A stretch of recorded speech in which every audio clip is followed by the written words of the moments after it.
Hi folks, Roger here again, part 3 of setting up WordPress. We're going to go into a little bit here, but actually we're going to go through the basics of setting up a post, and we're going to talk about widgets a little bit, and then we're going to look at how to import from an upload or downloaded SQL file for an export of the small business website hosting template. That'll be similar steps for any of the other templates that we make available. First thing I want to do is just talk about posts for a bit.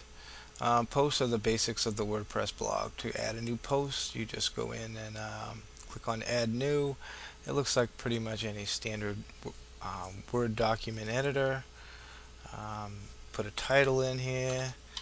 Title of my post. Blah, blah, blah. So we can do some options here. We save a draft, we can save it immediately, or we can schedule it for a time. Here we can set up any particular date in the future. In the back we can post date stuff, we can look at a preview, but typically we would just publish when we write it, or change the schedule. Click on publish. We go back to our, once it posts, it says it's okay.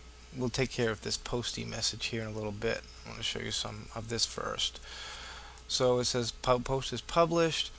If we look back here at Susan's reviews and we hit the refresh, and we will notice here is our post published with a date and a time and a way to do comments and things like that. So what we're going to do is go back here. Now that's the basic of a post. Pages are the same, except with pages, when you publish a page, we'll show you about pages after we do an import, but basically with the pages, they show up in this section right here as links.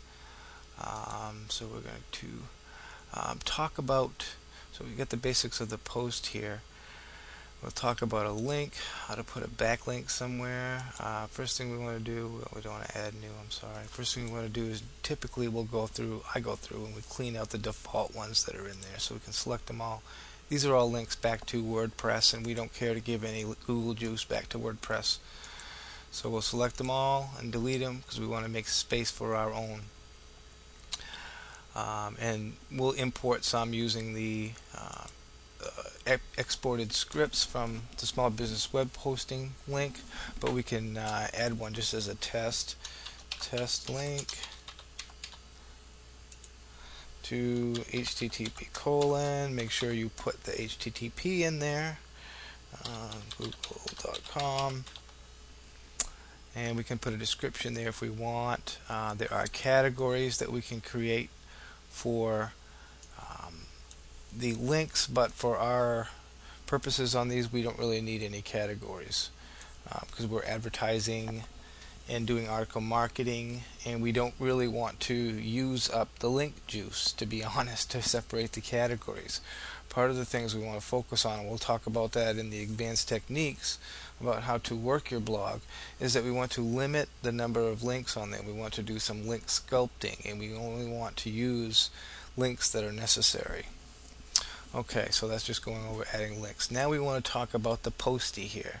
Let's go to posty because that's going to be one of those things that will really allow us to be very efficient article marketers. So let's click on down here in the settings. We've got our link for posty. Now what posty is, it's like an email client on steroids. It allows us through the database application that I developed, allows us to schedule and send blog posts on a batch basis. We can upload all of our blogs, our articles to a database, schedule these things to run on various schedulings and time frames, and the system will take care of delivering these articles to each and every blog.